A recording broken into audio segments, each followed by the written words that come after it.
না, অসভ্যতা, নোংরামি, নাফরমানি, পাপ করতে করতে এমনকি নিজের উপরে একেবারে জুলুম করে ফেলছে। নেকি বলতে কিছুই নাই, গুনার সাগরে হাবুডুবু খাচ্ছে। আল্লাহ তাআলা তাকেও আশ্বাস দিছে সে যেন আমি আল্লাহকে স্মরণ করে, বান্দা যেন আমাকেই মনে করে এবং আমি আল্লাহর কাছে নিজের গুনাহের জন্য মাফ চায়, তওবা করে আল্লাহকে যেন বলে আল্লাহ আপনি ছাড়া আমাকে মাফ করবে কি, আর আমি জেনে বুঝে আর করব না, আমি ছেড়ে দিলাম। এই তিনটি শর্ত যদি বান্দার কাছ থেকে আল্লাহ পায়, তওবা তিন জিনিসের নাম। পেছনের গুনাহ সমূলে ছেড়ে দেওয়া, কালউমা কান, একদম গোড়া সহ গুনাহ সম্পূর্ণ ছেড়ে দেওয়া। আইয়া আজিমা আনলা ইয়াউদা ইলাইহা আবাদান, এ কথার মজবুত সিদ্ধান্ত দেওয়া যে মাওলা এমন নাফরমানি আমি আর করব না। আর আইয়ান্দামা আলাইহা, লজ্জিত আর অনুতপ্ত হয়ে চোখের এক ফোঁটা পানি পেলে আল্লাহ তাআলার কাছে মাফ চাওয়া। বান্দা যদি এই তিন শর্ত পুরা করে, বান্দা যদি বলতে পারে দিল থেকে আল্লাহ আমি গুনাহ ছেড়ে দিলাম, আর করব না, ওয়াদা দিলাম, আমি লজ্জিত মাওলা, আমি মাফ চাইলাম, আল্লাহর কসম। আল্লাহ বলেন উলাইকা জাযাউহুম মাগফিরাতুম মির রাব্বিহিম, আমি ওয়াদা দিলাম বান্দা 90 বছরের গুনাহ আমি একসাথে মাফ করে দিলাম। আসমান ছোঁয়া, হুজুর শুনছেন আপনারা বলছেন লাউ বালাগাত যুনুবুকা আনানাস সামা, আল্লাহ বলছে বান্দা তোমার গুনাহ যদি আসমান পর্যন্ত পৌঁছে যায় তবুও যদি মাফ চাও আমি কোনো পরোয়া করি না, আমি আল্লাহ হক আদায় করে তওবা করিলে আমি মাফ করে দেব। গাফারতু লাকা ওয়ালা উবালি, আমি মাফ করে দেব। ইয়া ইবনা আদম লাউ আন্নাকা আতাইতানি বিকিরাবিল আরদি খাতায়া সুম্মা ইস্তাগফারতানি লা তুশরিকু বি শাইআ লা আতাইতুকা বিকিরাবিহা মাগফিরাহ। আল্লাহ বলে বান্দা তুমি যদি জমিনের বালু কণা পরিমাণ গুনাহ নিয়ে আসো, এই পৃথিবীতে কি পরিমাণ বালুর কণা, 1 লাখ, 2 লাখ, 10 শতক জায়গার মধ্যে যদি ড্রেজার দিয়া বালু ভরাট করে তো কয়টা বালু কেউ গুনে শেষ করা যাবে? তো আল্লাহ তাআলা বলেন এই জমিনের সমস্ত বালু কণা সমপরিমাণ গুনাহ নিয়েও বান্দা তুমি যদি আমার কাছে আসো, সুম্মা ইস্তাগফারতানি, অতঃপর আমি আল্লাহর কাছে তওবা করলাম, শর্ত হইল লা তুশরিকু বি শাইআ, আমার সাথে শিরিক করতে পারবা না, আমার সাথে আর কাউরে ডাকবা না, আমার সাথে কারো কাছে চাইবা না, শুধুই আমার কাছে বলবা, শুধু আমার কাছে চাইবা, চোখের পানি ফেলবা আমার কাছে, রাত গভীরে রাহাজারি করবা আমার কাছে, হাজত রাওয়া মুশকিল কুশা, সব প্রয়োজন পূরণকারী, সব পেরেশানি দূরকারী আমাকেই মনে করবা, আমাকেই ডাকবা, আমার কাছেই বলবা, মাফ চাইবা। আল্লাহ বলেন লা আতাইতুকা বিকিরাবিহা মাগফিরা, আমি আল্লাহ ওয়াদা দিলাম সমপরিমাণ মাগফিরাত নিয়ে আমি তোমার কাছে আসব, আমি আসব। হ্যাঁ, ইন আতাইতানি লাইলান আতাইতুকা লাইলান ওয়া ইন আতাইতানি নাহারান আতাইতুকা নাহারান। আল্লাহ বলে বান্দা তুমি রাতে যদি আসো গুনাহ নিয়ে, আমি মাগফিরাত নিয়ে আসবো রাতেই। তুমি দিনে আসলে দিনেই মাফ, রাতে আসলে মাফ, রাতেই মাফ। তুমি আসবে যখন, আমিও আসবো তখন, আমিও আসবো তখন। তুমি আইসো বান্দা, ইয়া ইবনা আদম কুম ইলাইয়া আমশি ইলাইকা। আল্লাহ বলে বান্দা তুমি আমার জন্য দাঁড়াও, আমি তোমার জন্য হাঁটবো। ওয়ামশি ইলাইয়া উহারবিলু ইলাইকা, তুমি আমার জন্য হাঁটো, আমি তোমার জন্য দৌড়ব, আমি তোমার জন্য দৌড়ব। তুমি আগাও বান্দা, তুমি 1 কদম, আমি 10 কদম। তুমি হাঁটতে হাঁটতে আসবা, আমি দৌড়তে দৌড়তে মাগফিরাত নিয়ে আসবো। আও বান্দা, লাল্লাহু আশাদ্দু ফারাহান বিতাওবাতি আবদি।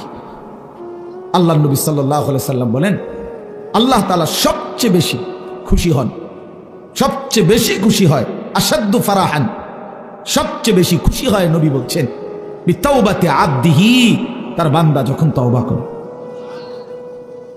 হুজুর যখন বলতেছিলেন আমারও দিল ছুঁয়ে গেছে। হ্যাঁ ঠিকই, 2024 সালের একটা বছর আমারও তো হায়াত থেকে চলে গেছে।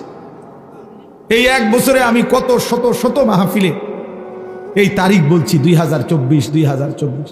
আমার মনে হয় আল্লাহর ইচ্ছায় এই আজকের এই বিদ্যাকূট মাহফিলেই আমি শেষবারের মতো বললাম 31শে ডিসেম্বর 2024 আজকেই শেষ বললাম, কারণ একটু পরেই 12টার কাঁটা বাজলেই নতুন বছর শুরু হয়ে যাবে। আগামীকাল থেকে 2025 বলতে হবে পৃথিবীবাসী। তাহলে এই জন্য বাপ, প্রিয় ভাই, হুজুরের কথা থেকে আমি আবারও বললাম, আমার হযরত এটা অনুরোধ করলেন, নওজোয়ান সাথীরা, কোন রকমের অসভ্যতা, অশ্লীলতা, বেহায়াপনার কোনো অনুমতি নাই। কোরআন শরীফে আছে, আল্লাহ তাআলা বলেন, ইন্না ইদ্দাতাশ শুহুরি ইনদাল্লাহি 12 শাহরান ফি কিতাবিল্লাহি ইয়াওমা খালাকাস সামাওয়াতি ওয়াল আরদ মিনহা আরবাআতুন হুরুম যালিকাদ দীনুল কাইয়্যিম ফালা তাযলিমু ফীহিন্না আনফুসাকুম। আল্লাহ তাআলা বলে, বান্দা শুনো, একেবারে আমি আল্লাহ আমার তাকদীরে আসমান জমিন সৃষ্টির 50,000 বছর আগে আমি যে তাকদীর লেখাইছি, সেই তাকদীরের মধ্যে আমি আল্লাহ ফয়সালা রেখে দিয়েছি, লিখে দিয়েছি যে এই পৃথিবীতে আসমান জমিন সৃষ্টির সূচনা থেকেই পৃথিবীতে 12 মাসেই হবে পৃথিবীর এই সময়ের হিসাব। এই 12 মাস এটা আমি আল্লাহ নির্ধারণ করেছি। 12 শাহরান আল্লাহর দেওয়া। আল্লাহ এটা বোঝা উচিত আমাদের যে 12 মাস এটা আইলো কোত্থেকে, 12 মাসে 1 বছর এটা হলো কিভাবে? আল্লাহ তাআলা বলেন, এটা আমি আল্লাহ ফয়সালা দিছি। কে ফয়সালা করছেন? কোন দিন থেকে? আসমান জমিন সৃষ্টির শুরু থেকেই চালু রাখছেন, আর সিদ্ধান্ত করে দিছেন তারও আগে তাকদীরের মধ্যে। তাকদীরের এই জন্য 12 মাসে 1 বছর এটা জাতিসংঘের ফয়সালা না, এটা দুনিয়ার কারো ফয়সালা না, এটা আল্লাহ তাআলার ফয়সালা। আবার আল্লাহ নিজেই বলেন, যালিকাদ দীনুল কাইয়্যিম, এটা অকাট্য বিধান। এটা পৃথিবীতে ইসরাফিলের ফু পর্যন্ত কেউ নাড়াইতে পারবে না, কেউ না, 1 সেকেন্ড কেউ নাড়াইতে পারে না। ইউকাল্লিবুল্লাহুল লাইলা ওয়ান নাহার, আল্লাহ তাআলা বলেন, রাত্র দিন আমি আল্লাহ পরিবর্তন করে থাকি। তাহলে ঘন্টা বদলায় আল্লাহ, মিনিট বদলায় আল্লাহ, সেকেন্ড বদলায় আল্লাহ। ওয়াহুয়াল্লাযী জাআলাল লাইলা ওয়ান নাহারা খিলফাতান, আল্লাহ বলেন, আল্লাহই রাত এবং দিন বানান পর্যায়ক্রমে, একবার রাত একবার দিন, একবার রাত একবার দিন। আল্লাহ বলে, এটা আমি করে থাকি। আল্লাহ বলেন, এটা আমি করে থাকি বান্দা। আজকের এই 31শে ডিসেম্বরের রাতটাকে টেনে লম্বা করে আমি যদি কিয়ামত পর্যন্ত রাত বানিয়ে রাখি, কারো ক্ষমতা নাই আমি আল্লাহকে বাদ দিয়ে আগামীকালকের ভোর এনে দিবে, নতুন আলো এনে দিবে, এমন কোন ক্ষমতা কারো নাই। আছে কি ভাইয়া? কুল আরাআইতুম ইন জাআলাল্লাহু আলাইকুমুল লাইলা সারমাদান ইলা ইয়াউমিল কিয়ামাহ মান ইলাহুন গায়রুল্লাহ ইয়াতিকুম বিদিয়াইন। সরাসরি কোরআনের আয়াত। আল্লাহ বলে, বান্দা বলো না, আমি যদি আজকের রাতকে টেনে লম্বা করে সারমাদান ইলা ইয়াউমিল কিয়ামাহ, কিয়ামত দিবস পর্যন্ত দীর্ঘ করে রাখি, রাত বানিয়ে রাখি, মান ইলাহুন গায়রুল্লাহ, আমি আল্লাহকে বাদ দিয়ে কে আছে তোমার? ইয়াতিকুম বিদিয়াইন, যে আগামী কালকের আলো এনে দিবে, ভোর এনে দিবে, কে আছে কেউ? তাহলে আজকের রাত তো আগামী কালকে পরিবর্তন করবে মহান আল্লাহ। তো সেই আল্লাহর নাফরমানি করা, সেই আল্লাহর অবাধ্যতা করা, এটা কিভাবে একজন বিবেকবান, সুস্থ, স্বাভাবিক, কমপক্ষে শেষ 1 ফোঁটা ইমানের রক্ত আছে যার শরীরে, এক পবিত্র মায়ের বুকের দুধ খাইছে যেই মুসলমানের বাচ্চা, সে কিভাবে আল্লাহর দেওয়া রাতে, আল্লাহর দেওয়া দিনে, আল্লাহর দেওয়া বছর, আল্লাহর দেওয়া মাস, আল্লাহর দেওয়া প্রতি সেকেন্ডে সে আল্লাহকে বৃদ্ধাঙ্গুলি দেখায়া আল্লাহর নাফরমানির মাধ্যমে কিভাবে উদযাপন করতে পারে? এটা তো কোনো বিবেকবান ইমানদারের কাজ হইতে পারে না, কোনোভাবেই না, কোনোভাবেই না। এই জন্য 31st নাইট হুজুর যেটা বললেন, এটা স্পষ্ট কথা বাপ, এটা আমাদেরও কথা। নওজোয়ান, তুমি প্রতারিত হইও না, মুসলমানের সন্তান তুমি ধোকা খাইও না। 31st নাইট এই বেঈমানরা শুরু করছে, এই কাফেররা শুরু করছে। আল্লাহর কসম, তাদের তুমি নেটে প্রয়োজনে সার্চ দিয়ে দেখো। এই 31st নাইটের মূল বক্তব্য হলো, খ্রিস্টানদের কাছে 2 মুখী একটা মূর্তি আছে, যেই মূর্তির 2টা মুখ, সামনে একটা মুখ, পিছনেরটাও একটা মুখ, এই দুই মুখী দ্বিমুখী একটা মূর্তি। 31শে ডিসেম্বরের শেষ মিনিটে তারা ওই পিছনের মূর্তির মুখের পিছন দিকে দাঁড়াইয়া বলে, হে মহান দেবতা, বিগত 1 বছরের অপরাধ আমরা অনুতপ্ত মার্জনা করো। আর ঘুরে আইসা আবার পরের মিনিটে, নতুন বছরের প্রথম মিনিটে এই সামনের মুখের কাছে আইসা বলে, আগামী 1 বছর হে মহান দেবতা ভালোভাবে রাখো। এই আল্লাহর কসম, এই দুই মুখী একটি দেবতার কাছে প্রার্থনা করা, এইটাই হলো 31st নাইট। এইটা এরপরে এইটার মধ্যে অসভ্যতার বাকি রং দিছে।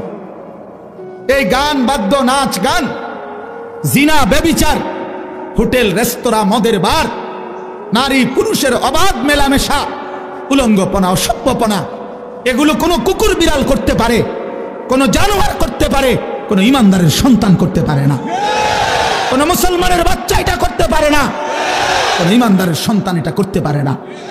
এ তো বেঈমানের আখলাক, এ তো দুশ্চরিত্র, লম্পট। জিনাখোর কখনো পবিত্র হয় না। হারাম সম্পর্ক, বিবাহ বহির্ভূত ছেলে মেয়ের অবৈধ যেই কোনো রকমের সম্পর্ক, এটা তো জিনা, এটা তো ব্যভিচার, ব্যভিচার, ব্যভিচার, ব্যভিচার। এটা অতএব ব্যভিচারিত ধিক্কৃত, ব্যভিচারিত ধিক্কৃত কোন জিনাকার, কোন ব্যভিচারী, কোন লম্পট, কোন চরিত্রহীন, সে তো সভ্য, ভদ্র, শিক্ষিত, চরিত্রবান কোন হতেই পারে না। এই জন্য 31st নাইট যারা উদ্বোধন করে, উদ্বোধনের নাম করে, উদযাপনের নাম করে নাচে, গায়, ফুর্তি করে, এরা অসভ্য, এরা অসভ্য, এরা অসভ্য, এরা চরিত্রহীন, এরা লম্পট, এরা লম্পট, এরা লম্পট ছাড়া কিচ্ছু না।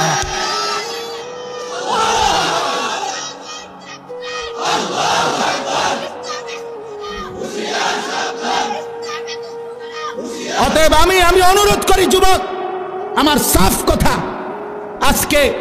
আজকে এই বিদ্যাকুটের 10 দিন ব্যাপী ঐতিহাসিক এই তাফসিরুল কোরআন মাহফিল থেকে আমার সমস্ত বুড়া বাপ যারা আছেন, আপনারা বসা থাকবেন, আপনারা বসেন। ওলামায়ে কেরাম যারা বসা আছেন আপনারাও বসা থাকেন। কিন্তু কিশোর, তরুণ, নওজোয়ান, তোমরা যারা এখানে আছো, তোমরা সব দাঁড়ায়া এই বয়স্ক এবং ওলামাদের সামনে ওয়াদা দাও যে 31st নাইটে আমরা থুতু মারি, থুতু মারি, থুতু মারি, থুতু মারি। দাঁড়াও যুবক, দাঁড়াও নওজোয়ান, দাঁড়াও জওয়ান, দাঁড়াও ইমানদার।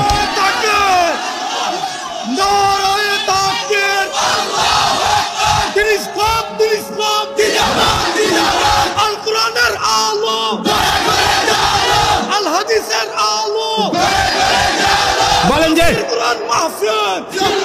31st নাইটে থুতু মারি, থুতু মারি, বলো থুতু মারি, থুতু মারি।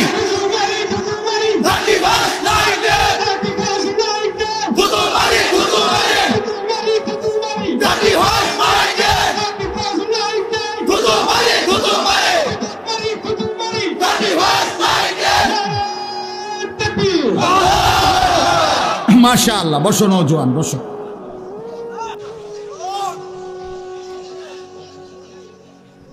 ইনশাআল্লাহ আগামীর নওজোয়ান তোমরা, আগামীর ইসলাম তোমাদের হাতে ইনশাআল্লাহ, আগামীর কালেমার পতাকা উড়বে তোমাদের হাতে ইনশাআল্লাহ। 2024 সালের বিদায় নিচ্ছে, 2 উইকেট পড়ছে 2024 সালে ইনশাআল্লাহ। আমার ব্যক্তিগত কথা হলো, অনেকে অনেকভাবে 2024 সালকে মূল্যায়ন করছে। আমার ব্যক্তিগত মূল্যায়ন হলো 2024 সাল উইকেট পড়ার বছর। এবছর প্রথম উইকেট পড়ছে 5ই আগস্টের জালেমের পলায়নের মাধ্যমে। এই বছর দ্বিতীয় উইকেট পড়ছে 8ই ডিসেম্বর সিরিয়ার আরেক জালেম বাশার আল আসাদের পতনের মাধ্যমে। অতএব 5ই আগস্টে 1 উইকেট পড়ছে, 8ই ডিসেম্বর আরেক উইকেট পড়ছে। এই জন্য এবছর বোলিং ভালো হয়েছে, কড়া বোলিং হয়েছে। 24 সাল উইকেট পড়ছে ভালো, ইনশাআল্লাহ আগামীতে আরো উইকেট পড়বে। আগামীর উইকেট ইসরায়েলের ওই কুত্তা প্রধানমন্ত্রী নেতানিয়াহুর উইকেট, ইনশাআল্লাহ ওই উইকেটটাও পড়ে যাবে ইনশাআল্লাহ। ফিলিস্তিনের বিজয় হবে ইনশাআল্লাহ, কালেমার বিজয় হবে ইনশাআল্লাহ। এত রক্ত, এত শাহাদাত, এত খুন, মুমিনের এত রক্তের বিনিময় মহান আল্লাহ দেবে। আল্লাহ আছে, এখনো আছে। যে মালিক 5ই আগস্টের জালেমকে পলায়ন করতে বাধ্য করেছে, 8ই ডিসেম্বরের জালেমকে পলায়ন করতে বাধ্য করেছে, সেই মালিক ইসরায়েলের কুত্তাকেও পলায়ন করতে দিবে ইনশাআল্লাহ। গুজরাটের ওই কসাই, গুজরাটের কসাই ইমানদার মুসলমানকে ইন্ডিয়ার জমিনে গুজরাটে হত্যাকারী যেই জালেম, সেই নরেন্দ্র মোদীর উইকেটটাও পড়ে যাবে ইনশাআল্লাহ। ইনশাআল্লাহ মনে রাখো, অচিরেই যুবক মনে রাখো, বাংলাদেশের গলিতে গলিতে, রাস্তার মোড়ে মোড়ে, বাজারে মার্কেটে, জেলা উপজেলা, গ্রামে গঞ্জে মাদ্রাসা গড়ে উঠছে। মুসলমানের সন্তান দলে দলে আল্লাহর কোরআন পড়তেছে, হাফেজে কোরআন হইতেছে। সমাজের দিন মজুর একেবারে খেতে খামারে কাজ করে, তারাও তাদের সন্তানকে হাফেজ বানাচ্ছে। সমাজের একেবারে উচ্চ পদস্থ ব্যক্তি যারা, তারাও তাদের সন্তানকে কোরআনের হাফেজ বানাচ্ছে। এটাই প্রমাণ করে আগামীর পৃথিবী ইসলামের পৃথিবী ইনশাআল্লাহ, আগামীর পৃথিবী কোরআনের পৃথিবী ইনশাআল্লাহ। অতএব 130 কোটি ভারতীয় বেঈমান আমাদেরকে চোখ রাঙ্গাইলে আমরা এক বিন্দুও ভয় পাই না। 130 কোটি ইন্ডিয়ার বেঈমানকে আমরা গণাত ধরি না, গণায় ধরি না। আমগরে আলু দিবে না, আটা দিবে না, পেঁয়াজ দিবে না। আলু পাটা আটা পেঁয়াজ তার আব্বার। মোদি তোর আব্বার এগুলো বলে। মাশাআল্লাহ মাশাআল্লাহ। অতএব এটা কারো বাপের না, তাদের আলু আটা পেঁয়াজ এগুলো মোদির বাপের বলে, ভারতের আব্বার এগুলো। তোদেরকে বেটা 130 কোটি বেঈমানকে যিনি প্রতিদিন চাল ডাল আলু পেঁয়াজ ভাত মাছ খাওয়ায়, তিনি তো আমার আল্লাহ বেটা। আরে আমার আল্লাহ, আমি আজকে যারে এশার নামাজে সেজদা দিছি তিনি তোরে খাওয়ায়, আমি আজকে যারে মাগরিবে সেজদা দিছি তিনি তোরে খাওয়ায়, আমি আজকে যারে আসরের নামাজে সেজদা দিছি তিনি তোদেরকে খাওয়ায়, আমি যারে জোহরে সেজদা দিছি তিনি তোদেরকে খাওয়ায়, আমি ফজরে যারে সেজদা দিছি তিনি তোদেরকে খাওয়ায়। বেঈমান, আমার আল্লাহ তোরে খাওয়ায়, তুই আমারে ধমক দেস কেন? কথা বলেন না কেন? ওরা আমগো ইমানদারকে ধমক দেয়। মন্ডাসে এখন গিয়ে কই নাই বেড়া, পাগলামি করো। হ্যাঁ, মাটি ছোট হইতে পারে, মাতৃভূমি ছোট হইতে পারে, 56,000 বর্গ মাইলের লাল সবুজের ওই পতাকার মাঝখানের যে লাল, এটা রং না, এটা শহীদের খুন। অতএব রক্তের বিনিময়ে আজাদি, খুনের বিনিময়ে স্বাধীনতা। কি তামাশা! এদেশ, এই জাতি, এই মাতৃভূমির সন্তানরা যে রক্ত দিতে জানে, এটা তো আমাদের মানচিত্রেই আছে, আছে না? আমাদের এই লাল সবুজের পতাকার লাল, এটা তো শহীদের খুন। অতএব কোনো পরোয়া করার কিছু ইনশাআল্লাহ। যুবক মনে রাখো, আরে আনিস কোনোদিন হয়তো থাকবে না, মাওলানা মিজান থাকবে না, ওলামায়ে কেরাম আমরা হয়তো থাকবো না, কিন্তু আগামীর পৃথিবী দেখবে ইনশাআল্লাহ দিল্লির লাল কেল্লাতে কালেমার পতাকা উড়বে ইনশাআল্লাহ। ইনশাআল্লাহ মনে রাখো, ইনশাআল্লাহ কোনো অসুবিধা নেই। আমরা শহীদ হইলে কোনো সমস্যা নাই। বাংলাদেশে কোন ষড়যন্ত্র বাস্তবায়ন হবে না। ইসকনের গুন্ডা সন্ত্রাসীদের ষড়যন্ত্র বাংলাদেশে বাস্তবায়ন হবে না। সাদের গুন্ডা, সাদের সন্ত্রাসী এই বাহিনীর দ্বারাও এদেশে দাওয়াত ও তাবলীগের মধ্যে যারা, যেই গুন্ডারা ঢুকছে, যেই গুন্ডারা সাদের নাম ধরে, ওই ভণ্ড প্রতারক মুনাফিক, তার গুন্ডা সন্ত্রাসীরাও এদেশে টিকবে না ইনশাআল্লাহ। দিল্লির সাদ জানে না এটা বাংলাদেশ, এটা বাংলাদেশ, এটা দিল্লি না, সে জানে না এটা। অতএব এদেশের লক্ষ লক্ষ ওলামায়ে কেরাম, তাওহীদি জনতা, ইমানদারের কলিজায় খুন দিয়েছে। টঙ্গীর বিশ্ব ইজতেমার পবিত্র জমিনকে রক্তে ভাসাইছে যারা, ওরা গুন্ডা, ওরা সন্ত্রাসী, সাদ ভণ্ড। বলো সাদ ভণ্ড, সাদ ভণ্ড, সাদ ভণ্ড। অতএব সাদের কোনো কার্যক্রম, তার অনুসারীদের কোনো কার্যক্রম বাংলাদেশে হতে দেওয়া হবে না। এদেশ শাহজালালের, শাহপরানের, এদেশ ওলামায়ে কেরামের, এদেশ হাটহাজারীর আল্লামা শাহ আহমদ শফি রাহমাতুল্লাহ আলাইহ। নাফরমান এখন হেফাজতে ইসলাম চিনে না, আল্লামা মামুনুল হক চিনে না, আমাদের ওলামায়ে কেরামকে চিনে না। মামুনুল হক তার বাপ, মামুনুল হককে চিনে না, হেফাজতে ইসলামকে চিনে না। আরে বেটা বেঈমান, এখনো 2013 সালের 5ই মের রক্তের গ্রান শাপলা চত্বরে গিয়া নাক লাগাও, রক্তের গ্রান পাইবা। ওলামায়ে কেরামের পবিত্র তাজা খুনের রক্তের গ্রান লাগবে। এখনো রক্ত শুকায় নাই শাপলা চত্বরে। ওরা মুসলিম লেবাসধারী, আরে কোনো কাফেরে মারলে মুসলমান মেনে নিতাম, যে নেতানিয়াহু মারছে, মুদিয়ে মারছে, ট্রাম্পে মারছে, মনটারে বুঝাইতাম। মুসলিম পরিচয়ধারী সারা দিন মিয়া, সারাটা দিন ইস্তেমার মাঠে কাজ করছে যেই মানুষগুলো, এই লক্ষ লক্ষ সারা পৃথিবীর ইমানদারদের জন্য মাঠ তৈরি করে 5 ওয়াক্ত নামাজ পড়ে রাত্রি গভীরে যে মানুষগুলো একটু ঘুমাইছে, ঘুমন্ত ইমানদার মুসলমানকে মুসলিম পরিচয়ধারী কোনো ব্যক্তি কিভাবে হত্যা করতে পারে, কিভাবে রক্ত ঝরাইতে? আরে সাদ তুই কি করলি? ওয়াসিফ তুই কি করলি? করলি কি? কি করলি তুই? ইমানদারের রক্ত ঝরাইলি কেমনে? মুসলমানের রক্ত ঝরাইলা কেমনে? যে হাফেজ সাহেব তালেবে ইলমদেরকে আল্লাহর কোরআন পড়ায়, ওই হাফেজ সাহেব তো কোরআনের পৃষ্ঠা উল্টায় আঙ্গুল দিয়া, এমন পবিত্র হাফেজ সাহেবের আঙ্গুল কাইটা ফেলে দিছে। এই জন্য আপনারাও সতর্ক থাকবেন, এই ভণ্ড সাদের কোনো অনুসারী যেন নবীনগরের জমিনে না থাকে। সাবধান মুসলমান, কোন ষড়যন্ত্রকারী বাংলাদেশে তার ষড়যন্ত্র বাস্তবায়ন করতে পারবে না ইনশাআল্লাহ। আল্লাহ তাআলা আমাদেরকে তৌফিক দান করেন। এই যে যুবকদের এই আশা, ইনশাআল্লাহ আপনাদের এই ব্যাপক উপস্থিতি প্রমাণ করে আল্লাহর কোরআনের জন্য এই জাতি প্রস্তুত আছে ইনশাআল্লাহ, দ্বীনের জন্য প্রস্তুত আছে ইনশাআল্লাহ। আল্লাহ তাআলা উলামায়ে কেরামের আহ্বানে আল্লাহর দ্বীনের জন্য আপনারা লড়বেন তো ইনশাআল্লাহ? হাত তুলে বলেন ইনশাআল্লাহ। লড়বেন তো ইনশাআল্লাহ? উলামায়ে কেরামের তত্ত্বাবধানে থাকবেন তো ইনশাআল্লাহ? আল্লাহ তৌফিক দান করেন, আল্লাহ কবুল করেন। দাওয়াতের কাজ উলামায়ে কেরামের তত্ত্বাবধানে চলবে, তাবলীগের কাজ, তালিমের কাজ, তাজকিয়ার কাজ, জিহাদের কাজ, ইসলামের কাজ, দ্বীনের কাজ উলামায়ে কেরামকে বাদ দিয়ে করা যাবে না। করলে হুসট খাবেন, করলে পিছলা খাবেন, করলে ক্ষতিগ্রস্ত হবেন, করলে দুশ্মনের খপ্পরে পড়ে আখিরাত বরবাদ করবেন। যেন অনুরোধ করলাম আল্লাহ তাআলা আমাদেরকে সচ্চা ঈমান দান করেন, আমাদেরকে ঈমানের মজবুতি দান করেন। ভাই বললেন মাশাআল্লাহ, আমার হুজুর বলছেন এতক্ষণ তওবার কথা, ফিরে আসার কথা। তো এক যুবক, এক ভাই যোগাযোগ করছে, সে তার জিন্দেগি পাল্টাইতে চায়।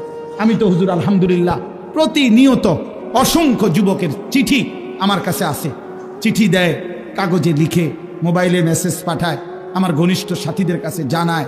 আলহামদুলিল্লাহ প্রতিদিন বিশ্বাস করেন বাংলাদেশের যুবক ছেলেরা আল্লাহর দিকে ফিরতেছে, গুনাহ ছেড়ে দিচ্ছে ইনশাআল্লাহ। গুনায় মজা নাই, নারীর ছবি দেখতে দেখতে আর সুখ নাই, উলঙ্গ দৃশ্য দেখতে দেখতে আর সুখ নাই। অসংখ্য যুবকের চেহারা, সুরত, শরীর, যৌবন, শারীরিক ক্ষমতা, যৌবনের ক্ষমতা সব নষ্ট করে ফেলছে, সব চরিত্রহীন হইয়া বরবাদ করে দিছে। আজ দুদু অন্ধকার ছাড়া, মরিচিকা ছাড়া আর কিছুই দেখে না। এজন্য যুবক ছেলে তোমাদেরকে বলি, ভাই নষ্ট হইও না। 7 জন যুবক হিম্মত করে দাঁড়াইছিল, আসহাবে কাহাফের 7 জন যুবক। আল্লাহ তাআলা তাদের ঈমান, পুরা দেশ কাফের, আর এই 7টা যুবক প্রথম ঈমানদার হয়ে দাঁড়াইছিল। আল্লাহ বলছে তোমরা ঘুম যাও, তোমাদের ঈমানে আমি আল্লাহ খুশি হলাম, তোমাদের পক্ষ হয়ে পুরা জাতির সংশোধনের কাজ আমি আল্লাহ করে দিচ্ছি। তোমরা ঘুম যাও, ঘুমাও। 309 বছর পরে আল্লাহ এই 7 যুবককে ঘুম থেকে উঠাইয়া আল্লাহ বলছে এবার এলাকায় গিয়া হাঁটো, ঘুরো, যাও, দেখে আসো, দেখবা বাদশাও ইমানদার, জনগণও ইমানদার। কি ঘটনা! আসহাবে কাহাফ 7 যুবক। হুজুর আমি এইবার প্রতি বছর আমি সন্দ্বীপ যাই মাহফিলে, চট্টগ্রাম সন্দ্বীপ উপজেলায়। এই সন্দ্বীপে বঙ্গোপসাগর পার হইয়া যাইতে হয় স্পিড বোটে, অনেক মানে ভয়ের এই জায়গাটা পার হওয়া অনেক দূর। তো প্রতি বছরই আমরা যাওয়ার চেষ্টা করি, বাংলাদেশের সব ওলামায়ে কেরাম যায় সন্দ্বীপে। বড় বড় বুজুর্গ, আমাদের শায়েখে সন্দ্বীপী ইদ্রিস সন্দ্বীপী রাহমাতুল্লাহর মতো মহান বুজুর্গ সন্দ্বীপের। তো এই বছর, গত বছর 2023 সালের অক্টোবর নভেম্বর মাসে, এই একটা কারগুজারি শুনেন, অক্টোবর নভেম্বর মাসে 4টা কলেজের ছেলে, ওরা আপনার প্রতিদিন ফজরের নামাজ জামাতে পড়ে, তো পইরা সাগরের পারে হাঁটে। একদিন তারা গত বছর নিজেদের মধ্যে বলতেছে যে আচ্ছা আমরা যে প্রতিদিন ফজর পড়ি, হাঁটি, তো আমরা একটা কাজ করি, চলো না হাইটা আমরা এই সকাল টাইমটা আমাদের বন্ধুদেরকে ফজরের নামাজের জন্য উঠাই। ফজর ক্যাম্পেইন ফজরের জন্য গণসংযোগ করি, চলো। এই কথা নিয়ত করে চার বন্ধু কি করবে, কার কাছে যাবে, একটা খসড়া পরিকল্পনার জন্য একটা কাগজ খুঁজছে, আর এই যে লিখি আমরা লোক কখনই কাগজ নাই তাদের, এই মুহূর্তের লগে সাথে কাগজ ছিল না। তো এই ছেলেটা বলতেছে, কয় হুজুর সিগারেটের একটা প্যাকেট সাগরের পার থেকে খুঁজে নিছি, নিয়ে সিগারেটের প্যাকেটের ওই ভিতরের অংশটা সাদা না, এইটা বইয়ে লিখছি, লেখা ঠিক করে আমরা কোথায় কোথায় যাব, কেমনি কেমনি করবো। এই শুরু করলাম কাজ, ফজর ক্যাম্পেইন, মানে ফজরের জন্য গণসংযোগ করা। এরপরে আলহামদুলিল্লাহ দেখেন, এই বছর 19শে নভেম্বর আমি এরকম এটার মতো হবে, আরো বড় হবে প্যান্ডেল, ওই সন্দ্বীপের সবচেয়ে বড় মাদ্রাসা, যিনি পুরা সন্দ্বীপ উপজেলা ইত্তেহাদুল উলামার সভাপতি, মুরব্বী হুজুরের মাদ্রাসার মাহফিল, ওরা আমারে বলছে আগে যে হুজুর রাত্রে যেখানে মাহফিল হবে সেখানে ফজরের পরে ওই প্যান্ডেলে আমাদের মাহফিল, মানে ওদের আলাদা। আমি ঠিক আছে, আমি যেহেতু রাতে থাকবো তোমগো ফজরের পরে অসুবিধা নাই, আমি আসি। সকালবেলা ফজরের নামাজের পরে এরা আসতে শুরু করছে, পোলাফাই মনে আধা ঘন্টার ভিতরে পুরাটা মাঠ পূর্ণ হয়ে গেছে, সব কিশোর তরুণ যুবক। আল্লাহর কসম দাঁড়াইয়া ওরা, এই ছেলে বলতেছে হুজুর আমাদের এই 1 বছরের মেহনতে আমরা এই 4-5 জন যুবক শুরু করছিলাম ফজরের জন্য ঢাকা, আল্লাহর দয়া 1 বছরে 4500 ছেলে লিস্টি করা আমাদের প্রতিদিন ফজরের নামাজ জামাতে। কি করতে পারে যুবক? যুবক চাইলে এই সমাজের প্রত্যেকের হাতে হাতে মদের বোতলও তুলে দিতে পারে, যুবক চাইলে প্রত্যেকের হাতে হাতে নামাজের মুসল্লাও তুলে দিতে পারে। যুবককে আল্লাহ শক্তি দিছেন, আল্লাহ তো শক্তি দিছেনই কাজ নেওয়ার জন্য, না তো শক্তি কেন দিলেন? আল্লাহ তাআলা যৌবন কালকে বলছেন কুওয়াত, শক্তি। আল্লাহুল্লাযী খালাকাকুম মিন দুফিন, আল্লাহ বলছে তোমাদেরকে আমি সৃষ্টি করেছি দুফ, দুর্বল অবস্থায়, তার মানে শিশুকাল। সুম্মা জাআলা মিন বাদি দুফিন কুওয়াতান, অতঃপর সেই দুর্বলতার পরে আমি তোমাদেরকে দিলাম শক্তি, মানে যৌবন। সুম্মা জাআলা মিন বাদি কুওয়াতিন দুফান ওয়া শাইবা, পুনরায় আবার সেই শক্তির থেকে আবার ফিরিয়ে দিলাম দুর্বলতা এবং বার্ধক্য। তাহলে বোঝা গেল শিশুকালও দুর্বল, বৃদ্ধকালও দুর্বল, তাহলে শক্তি কখন? আল্লাহ কোরআনে বলছে।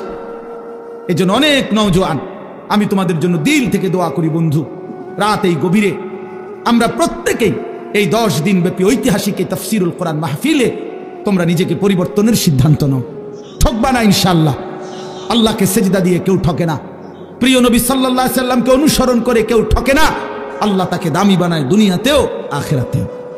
আখিরাতেও কোনো পাপী, কোনো চরিত্রহীন, কোনো লম্পট, কোনো দুশ্চরিত্র বন্ধু সে মানুষের কাছে ঘৃণিত হয়, ঘৃণিত হয়। তোমরা যারা 5 ওয়াক্ত নামাজ পড়ো না, তোমরা লজ্জিত ঘৃণিতই হবা ভাইয়া।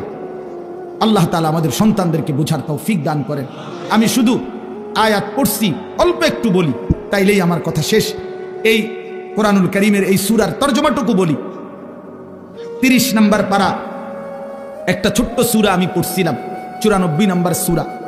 এটা আমার বলার উদ্দেশ্য আছে, এই পড়ার উদ্দেশ্যটা হইল এটার মধ্যে আমাদের প্রিয় নবী সাল্লাল্লাহু আলাইহি সাল্লামকে সরাসরি আল্লাহ তাআলা সম্বোধন করে নবীজি সাল্লাল্লাহু আলাইহি সাল্লামকে কিছু কথা বলেছেন এবং নবীজির মর্যাদা, সান্ত্বনা, ইজ্জত, আজমত আল্লাহ তাআলা তুলে ধরেছেন।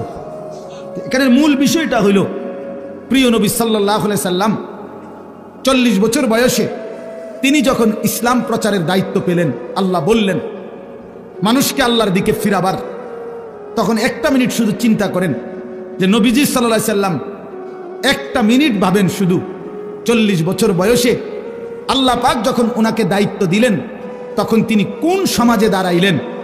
1 নম্বর কথা হলো আল্লাহ তাআলা তাকে যেই জিম্মাদারি দিলেন, এই দায়িত্ব পালনের জন্য এই মুহূর্তে তার সাথে একজন সহযোগিতাকারী কেউ নাই। প্রথম দিন কল্পনা করেন যে কেউ নাই, উনি একাই। আচ্ছা, 2 নাম্বার, সমাজের ডান দিক থেকে বাম দিকে, উত্তর দিক থেকে পূর্ব, দক্ষিণ দিকে, পূর্ব থেকে পশ্চিম দিকে, অর্থাৎ এই সমাজের নবীর সমাজটা একটা জায়গায় তাকাইলে কোথাও কোনো আলো নাই, কোথাও কি নাই, মানে এই আলো না। ইনসানিয়াত, মনুষ্যত্ব বলতে, মানবতা বলতে কিচ্ছু নেই। আল্লাহ চেনে না, আখিরাত চেনে না, ইবাদত বুঝে না, মৃত্যু কি জানে না, কবর কি বোঝে না, আখেরাত বলতে কিছুই জানে না। পৃথিবীর সমস্ত অপরাধ এক কথায় যা হইতে পারে তার সব কিছু তারা তখন করতেছে, ঠিক কিনা? চুরি, ডাকাতি, জিনা, ব্যভিচার, মদ, জুয়া, সুদ, ঘুষ, ধর্ষণ, নির্যাতন, লুণ্ঠন, ছিনতাই, রাহাজানি, মূর্তি পূজা, শিরিক, কুফর, সব কিছু 16 আনা। এখন এই অবস্থায় একটি গোটা পৃথিবীর মানুষকে সংশোধনের জন্য একজন রাসূলকে দায়িত্ব দেওয়া হলো। উনি যদি 1 মিনিট চিন্তা করে, হায় আল্লাহ, কোন দিক দিয়ে শুরু করবো, কেমনে শুরু করবো, বুঝামু কেমনে, কারে কমু কিতা, যে এই পরিমাণ সদর বদর ডিবাইল করবো কেমনে আমি, ঠিক না? কথাটা চিন্তা করলে কি পরিমাণ অন্ধকার। আমরা ইতিহাসের বইতে বলছি যে 3W ছিল আরবের মানুষদের নিত্যদিনের অভ্যাস। 3টা W, ইংরেজি W আর কি, একটা অক্ষর আছে না ইংরেজিতে, একটা হলো ওয়ার মানে যুদ্ধ, মারামারি, 2 ওমেন নারী, 3 ওয়াইন মানে মদ। যুদ্ধ, নারী, মদ, এই 3 জিনিস ছিল তাদের নিত্যদিনের কাজ। মারামারি, হানাহানি, মদের আড্ডা, জুয়ার আড্ডা, নারীর আড্ডা, এই ছিল জীবন। আপনি আশ্চর্য হবেন, আমি নিজে পড়ছি, এবং হুজুর মাজা খাসিরাল আলাম বিইনহিতাতিল মুসলিমিন যে বইটা, মুসলিম উম্মার পতনে বিশ্বের কি ক্ষতি হলো, সৈয়দ আবুল হাসান আলী নদভী রাহমাতুল্লাহ লিখিত সেই পৃথিবী বিখ্যাত বই। ওলামায়ে কেরামের অক্ষরে অক্ষরে বর্তমান যুগ চাহিদা অনুপাতে আমি নওজোয়ান আলেম যারা আছেন আপনাদেরকে অনুরোধ করলাম এই বইটা পড়েন, একেবারে লাইনে লাইনে পড়েন। আল্লামা আবু তাহের মিসবাহ দামাত বারাকাতুম আদিব সাহেব হুজুর অনুবাদ করছে, এটা পড়েন, ফায়দা হবে। 1450 বছরের ইতিহাস বুঝবেন। তো ওইখানে আছে যে এই জাহিলি সমাজে একটি মতবাদ ছিল, একজন ধর্মগুরু ঘোষণা দিছিল তখনকার সময়ে নবীজির আগমনের পূর্বে 3 জিনিসে কারো কোনো একক মালিকানা নাই, সবার সমান মালিকানা। 3টা জিনিসের মধ্যে, 1 আগুন, আগুন সবার মালিকানা, 2 পানি, 3 নারী। নাউযুবিল্লাহ, কথা বুঝেন নাই? আগুন, পানি, নারী, কারো একক অধিকার নাই। নারী যেখানেই থাকুক, যার কার এটা কোনো কথা নাই, যার যেখানে ইচ্ছা উপভোগ করবে, তার কোনো ব্যক্তি স্বাধীনতা, ব্যক্তি পরিচয় বলতে কিছু নেই। এত জঘন্য ছিল সমাজ, এত নিকৃষ্ট ছিল সমাজ। সেই সমাজটাকে পরিবর্তন করার জন্য আল্লাহ তাআলা নবী সাল্লাল্লাহু আলাইহি সাল্লামকে বলছেন। আপনি চিন্তা করে দেখেন কত বড় ভারী দায়িত্ব। আমার যদি বলে যে এই বাংলাদেশের অথবা আমার ইউনিয়নের সবই মদখোর, ফুট্টাখোর, বাবাখোর, ডাইলখোর, ইয়াবাখোর, এগুলারে ঠিক করা, তো আমার জান শেষ। এরপরে তো সুদখোর, ঘুষখোর রয়েছে আলাদাই, বাকি সিটার বাটফার তো আলাদাই আছে। শুধু বাবাখোর ঠিক করতে গেলে তো আমি দাদাখোর হয়ে যাব, আমার হায়াত শেষ হয়ে যাবে। তাইলে রাসূলুল্লাহ কথাটাকে আমি একবারে বললে ফেলবো অর্থ, শুধু প্রেক্ষাপটটা বলতেছি। নবী সাল্লাল্লাহু আলাইহি সাল্লামকে তাইলে আল্লাহ তাআলা কত বড় ভারী জিম্মাদারি দিছে। শুধু আরব না, নবীজি শুধু আরবে না, গোটা পৃথিবীর সংশোধন। আল্লাহু আকবার, গোটা পৃথিবীর সংশোধনের দায়িত্ব আল্লাহ দিছেন। আচ্ছা, এই তো একটা বিষয়। তাহলে কাজটা অনেক ভারী ছিল কিনা, যথেষ্ট পেরেশানির বিষয় ছিল কিনা? আহা, কি হবে, মনে হয় যেন একটা মহাসাগরের মাঝখানে উনারে দাঁড় করাই দিছে যে এইবার আপনি এই সাগর পাড়ি দেন। আচ্ছা, কিভাবে? নৌকা নাই, বাহন নাই, জাহাজ নাই, অর্থাৎ কেউ নাই, মনে হয় যেন এরকম ভাবে। আচ্ছা, 2 নাম্বার, একে তো দায়িত্ব দিছে, কঠিন দায়িত্ব বোঝা। এবার আল্লাহ তাআলা বলছেন আরেকটা কথা, ফাস্তাকিম কামা উমিরতা। বন্ধু সাবধান, আপনাকে যে আদেশ করা হয়েছে, যে দায়িত্ব মানুষের সংশোধন, আমার বান্দাদের পরিবর্তন, এটার থেকে এক সুতা, এক চুল আপনি কিন্তু নড়বেন না।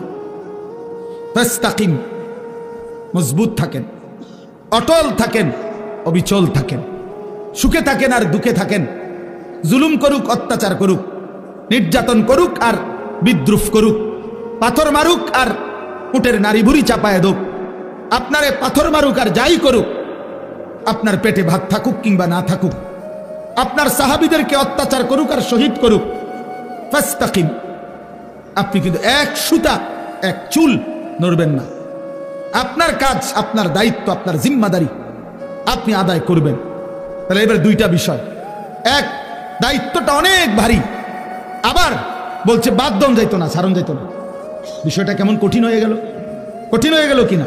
রাসূলুল্লাহ সাল্লাল্লাহু আলাইহি সাল্লাম এই পেরেশানি, চিন্তা, উম্মতের ফিকির, সংশোধনের ফিকির, মানুষকে আল্লাহর দিকে ফিরাবার ফিকির, নবীজির অবস্থা হয়েছে যেন এমন যে কোমর বাঁকা যাইতেছে, অর্থাৎ টেনশনে, আহা আমি কি করব, কিভাবে করব। তো আল্লাহ তাআলা বলেন, বন্ধু এই সব কিছুর মোকাবেলায় আপনি শুধু এবার শুনেন, যার আল্লাহ আছে তার তো সবই আছে, তার সবই তো আছে। তো আমি সব ব্যবস্থা করতেছি, আপনারা দায়িত্ব দিয়া, আমি তো আজার না, আমি আপনার জন্য সিস্টেম করতেছি, সবটা আমি সিস্টেম করে দেব। আপনি শুধু মজবুত থাকেন, আপনি শুধু কাজে নামেন, বাকিটা আমি দেখব। তো রাসূলুল্লাহ সাল্লাল্লাহু আলাইহি সাল্লাম সিদ্ধান্ত নিলেন কাজে নামবেন, আল্লাহর দ্বীন প্রচার করবেন মজবুতির সাথে। তো আল্লাহ তাআলা বলেন, এবার আমার কুদরতি ব্যবস্থাপনা আপনার জন্য শুনেন। এক, আলাম নাশরাহ লাকা সাদরাক, আমি আল্লাহ প্রথম আপনার দিল, আপনার কলিজার ভিতরে ইলম, হিকমত, আখলাক, হিম্মত, ইস্তেকামাত, সুজাআত, বীরত্ব, যা দরকার আল্লাহর দ্বীন পৃথিবীর শেষ প্রান্ত পর্যন্ত পৌঁছাবার জন্য, তার সবটা আমি আল্লাহই আপনার সিনাতে দিয়ে দিলাম। এবার নবী মক্কার কুরাইশদের সামনে, হাদিস আছে, একদিন ঘোষণা দিছে যে মক্কাবাসী, আসমানের সূর্য আমার যদি হাতে দাও, চাঁদটাও যদি আমার হাতে এনে দাও, আর আমারে যদি বলো কালেমার দাওয়াত ছেড়ে দিতে, আল্লাহর কসম মুহাম্মদ এক সেকেন্ড আল্লাহর দ্বীনের দাওয়াত ছাড়বে না। এই কলিজার মধ্যে আল্লাহ এমন ঈমান দিয়েছে, ওয়াল্লাহি লা ওয়াদাতুমুশ শামসা ফি ইয়ামিনি ওয়াল কামারা ফি ইয়াসারি ওয়া আমারতুম আন আতরুকা হাদিহি দাওয়া লান আতরুকাহা হাত্তা উনাফিজাহা আও আমুতা ইলাল্লাহ। হয় জমিনে কালেমা বাস্তবায়ন হবে, নয় আমি শহীদ হয়ে আল্লাহর কাছে ফিরে যাব, কিন্তু মাঝখানে কোনো কম্প্রোমাইজ নেই, মাঝখানে কোনো কিছু নেই, এইরকম মজবুত।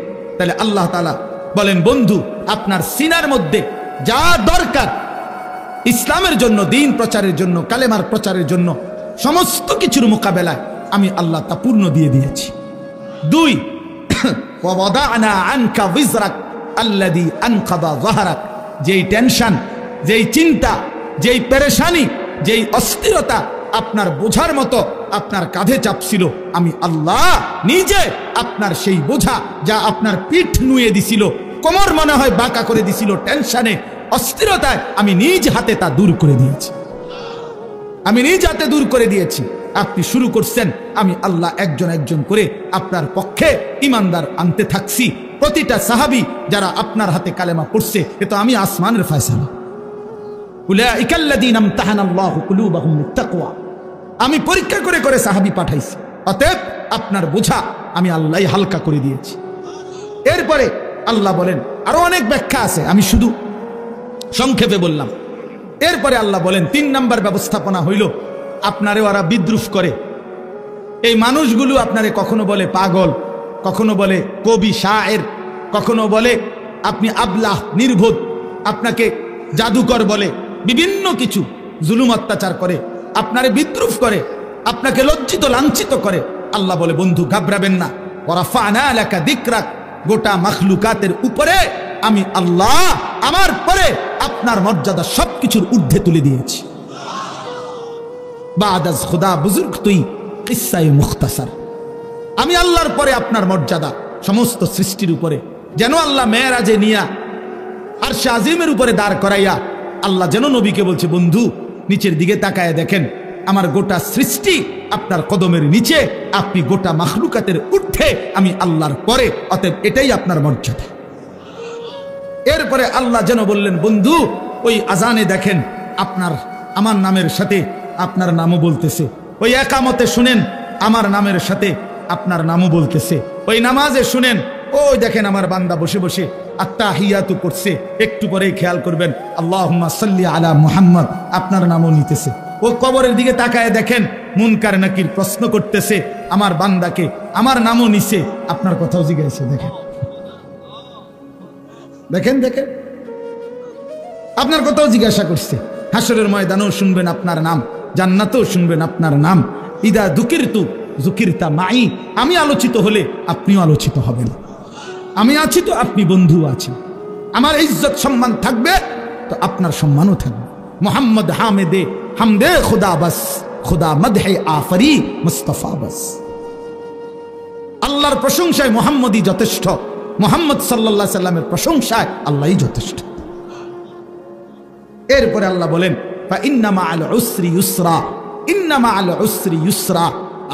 আল্লাহ বলে বন্ধু ঘাবড়াবেন না, আমি জানি দ্বীনের এই কাজ করতে গিয়ে, আল্লাহর দিকে মানুষকে ডাকতে গিয়ে, আমার কালেমার দাওয়াত দিতে গিয়ে প্রতি মুহূর্তে আপনি কষ্ট পাবেন, যন্ত্রণা। কষ্টের পরে আমি আল্লাহ আপনার জন্য ইউসর, শান্তি রাখছি, স্বস্তি রাখছি, নিরাপত্তা রাখছি। ঘাবড়াবেন না। দেখবেন বন্ধু 10 বছরে 20 বছরে মুসলমান হয়েছে যে কয়জন, দেখবেন মক্কা বিজয়ের দিন দেখবেন একদিনে মুসলমান হয়ে গেছে 20 বছরের চাইতে বেশি। তার মানে আপনি অল্প সময় মেহনত চালায়া যান, একটা সময় দেখবেন আপনার দলে দলে কাতারে কাতারে লোকেরা আল্লাহর দ্বীনের দিকে, ঈমানের দিকে, ইসলামের দিকে আসতেছে। সর্বশেষ কথা হলো আল্লাহ তাআলা বলেন ফাইদা ফারাগতা ফানসাব ওয়া ইলা রাব্বিকা ফারগাব। আমি আগেই বলছি, অনেক ব্যাখ্যা আছে, কিন্তু মূল বক্তব্য হলো এইটা। এই কথার দ্বারা শেষ। আল্লাহ বলছে বন্ধু, আল্লাহ আদর করতে বলছে, যেটা আমার হুজুরও বলতে চাইছিলেন। সারাদিন আপনি মানুষকে কালেমার দাওয়াত দিছেন, তাবলীগ করেছেন, ইমামত করেছেন, সাহাবায়ে কেরামকে তালিম দিয়েছেন, জিহাদের কাজ করেছেন, সারাদিন ব্যস্ত ছিলেন মানুষকে নিয়ে। আপনার পক্ষেও কেউ ছিল, আপনার বিরুদ্ধেও বহুজনের ষড়যন্ত্র ছিল। সারাদিনের এই পেরেশানি অস্থিরতা শেষ করে আপনি যখন রাত্রিবেলা অবসর হবেন, তো রাত গভীরে আমার কাছে আইসেন, আমার কাছে আইসেন বন্ধু। একাকী তাহাজ্জুদের সেজদায়, তাহাজ্জুদের মুসল্লায় আইসেন, আমি আপনার আদর করে হাত বুলায়া সারাদিনের ক্লান্তি মুছে দেব। ইদা ফারাগতা ফানসাব ওয়া ইলা রাব্বিকা ফারগাব। রাত গভীরে আইসেন আমার কাছে, আমি আদর করে দেব, আমি ধুয়ে মুছে আপনার ক্লান্তি দূর করে দেব, আমি আপনারে সোহাগ করব। আমি বন্ধু আপনার ইজ্জত, মর্যাদা, সম্মান, সান্ত্বনা আপনাকে দিতেই থাকবো।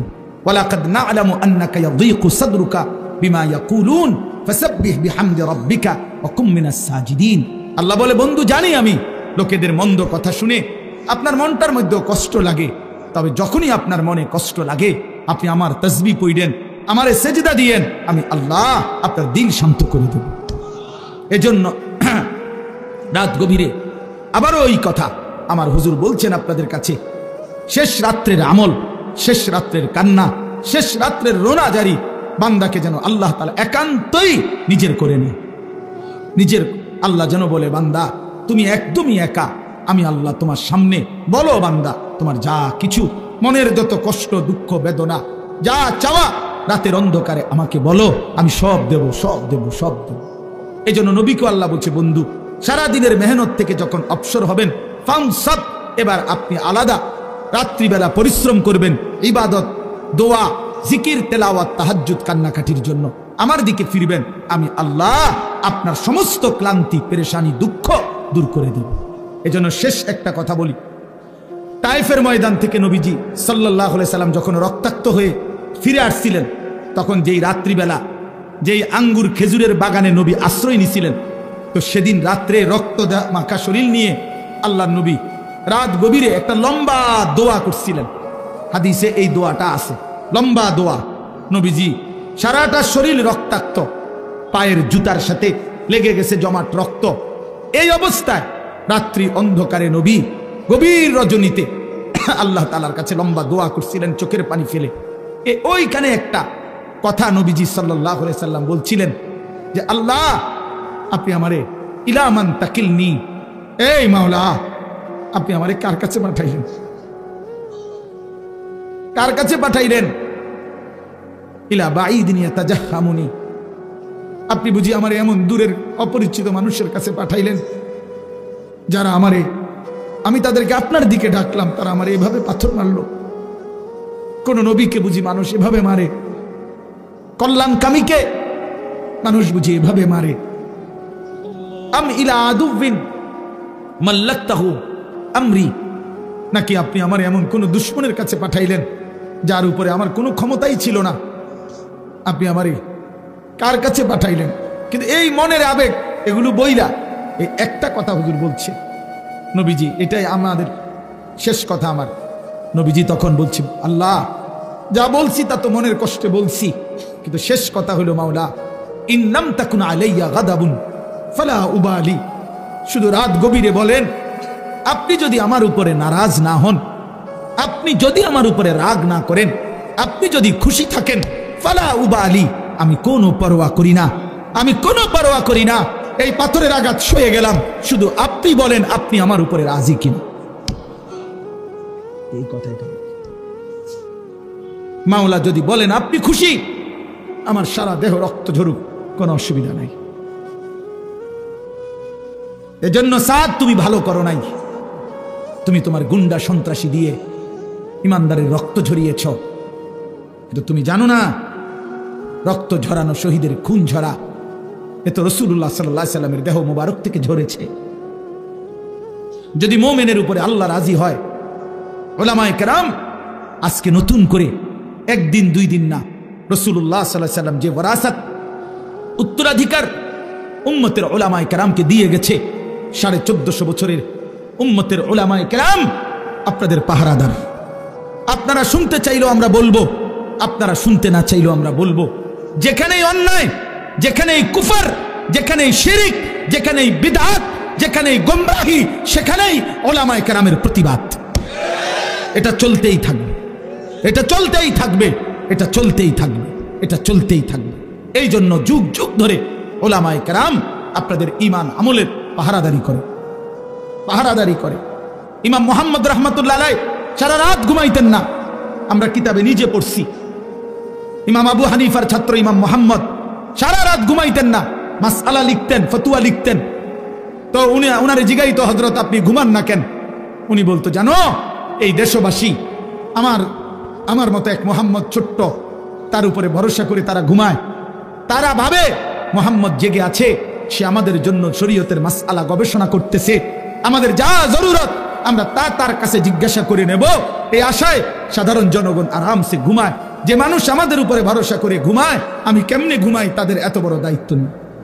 কাইফা আনামু ওয়ান নাসু ইয়ানামুনা তাওয়াক্কুলান আলাইনা, এই আরবি আবার, আমি কিভাবে ঘুমাবো অথচ মানুষ তো আমার উপরে আস্থা রেখে ঘুমায়। যে মুহাম্মদ জেগে আছে, সে লিখতেছে, সে মাসআলা লিখতেছে। আল্লাহ তাআলা আপনাদের সবাইকে কবুল করে নেন। আজকের এই তাফসীর মাহফিলে আল্লাহ তাআলা আপনাদেরকে ভরপুর বরকত দান করেন। কোরআনের সাথে থাকবেন তো ইনশাআল্লাহ, আল্লাহর দ্বীনের উপরে থাকবেন তো ইনশাআল্লাহ, উলামায়ে কেরামের সাথে থাকবেন তো ইনশাআল্লাহ। হ্যাঁ, আল্লাহ তাআলা আপনাদেরকে কবুল করেন, তৌফিক দান করেন। 10 দিন ব্যাপী তাফসীরুল কোরআন মাহফিলের সমস্ত আলোচনা আল্লাহর কোরআনের নূর আমাদের দিলের মধ্যে আল্লাহ জ্বালায়া দেন। আমিন। সুবহানাল্লাহি ওয়া বিহামদিহি। আর আল্লাহর জন্যই জমা হওয়ার তৌফিক দান করেছেন, এজন্য আমরা সকলেই বলি আলহামদুলিল্লাহ। মুআজ্জাজ মুহতারাম হাজিরিন, এতক্ষণ পর্যন্ত যিনি নসিহত পেশ করেছেন তিনি আমার সরাসরি উস্তাদ। আপনারা শুনছেন হুজুরের কাছে। ছোটবেলায় দারুল আরকাম মাদ্রাসা যখন প্রথম যে বছর শুরু হয়েছে,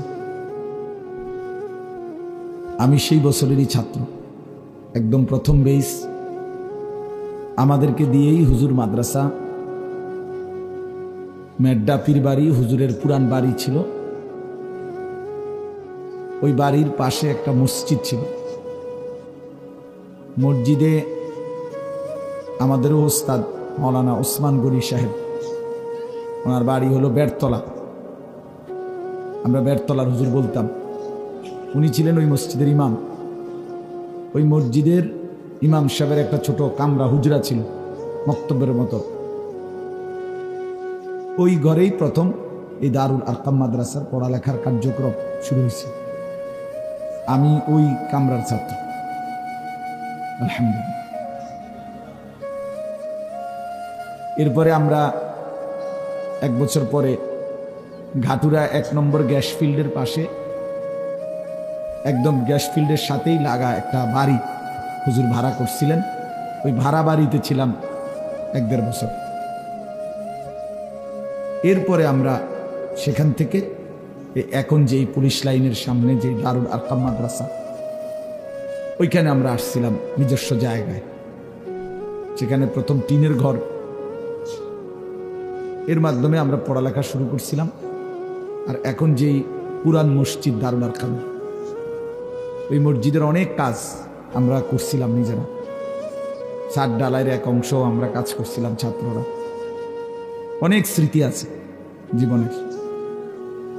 আলহামদুলিল্লাহ, প্রিয় ওস্তাদ সেই ছোটবেলায় অনেক আদর করতেন, অনেক দোয়া করতেন। কাতার থেকে বড় বড় শায়েখ আসতো তখন দারুল আরকামে। আমরা ছোটবেলায় আরবিতে বক্তব্য দিতাম, কলম হাদিয়া দিত আমাদেরকে শায়েখরা, খুব খুশি লাগতো। তো আলহামদুলিল্লাহ, সারাটা জীবন হুজুরকে সেই ছোটবেলা থেকেই দেখছি মানুষের ফিকিরে, দেশ জাতির কল্যাণে, অন্যায়ের বিরুদ্ধে, বাতিলের বিরুদ্ধে। এই বয়সেও এই অসুস্থ দুর্বল, আপনারা জানেন হুজুর অ্যাক্সিডেন্ট করছে, চলতে ফিরতে অনেক কষ্ট হয় না। এরপরেও প্রতিনিয়ত ফজরের পর থেকে শুরু করে রাত পর্যন্ত এই ব্যস্ততা। কয়দিন আগে আমার মাদ্রাসার মাহফিলে 14 তারিখ গেছিলেন, সেখানেও আবার বলতেছে ফজরের পরে হেফাজতের বৈঠক। তো আলহামদুলিল্লাহ, এই এখনো বৈশা বলতেছেন যে আমার অনেক মানুষের, অনেক ওলামায়ে কেরামের কারো মামলা, কারো বিভিন্ন বিষয়াদি, এসব পেরেশানিতে মাওলানা আমি আরো দুর্বল হয়ে গেছি। অসংখ্য অগণিত সারা বাংলাদেশের আলেম ওলামা, ইসলাম প্রিয় জনতার ইসলামী অসংখ্য ইস্যু, বিভিন্ন বিষয়ের সব কিছু উনি যেহেতু হেফাজতে ইসলাম বাংলাদেশের মহাসচিব, তার কাঁধে এই পরিমাণ পেরেশানি নিয়ে আল্লাহ তাআলা হুজুরকে এখনো এতটুকু রাখছেন, এটা আমাদের জন্য অনেক বড় ইহসান। আল্লাহ তাআলা হযরতকে আফিয়তের সাথে হায়াতে তয়্যিবা দান করেন। এমন একটা বটবৃক্ষ, এমন একটা ছায়া আমাদের দরকার। আল্লাহ তাআলা যেন দীর্ঘ হায়াত দান করেন। সম্মানিত হাজিরিন, হুজুর বয়ান করার পরে আসলে কোনো যুক্তিতেই বয়ান করা সমীচীন না। এরপরেও আমি তখনই চাইতেছিলাম হুজুরের কাছে, মৌলানা মিজানুর রহমান সাহেব দামাত বারাকাতুহুল্লাহ, হুজুরের কাছে আমি বলতেছিলাম বারবার যে হুজুর চলে আসতেছে, হুজুর আগে বলুক, আমি এরপরে সামান্য কিছুক্ষণ বয়ান করব। কারণ হুজুরকে বসায় রাইখাও, বিশ্রামে রাইখাও আমার জন্য এটা পেরেশানির বিষয়। এই জন্য আলহামদুলিল্লাহ হুজুরের মর্জি মতো অল্প সময়ে আমাদের জন্য অনেক গুরুত্বপূর্ণ কথা বলেছেন।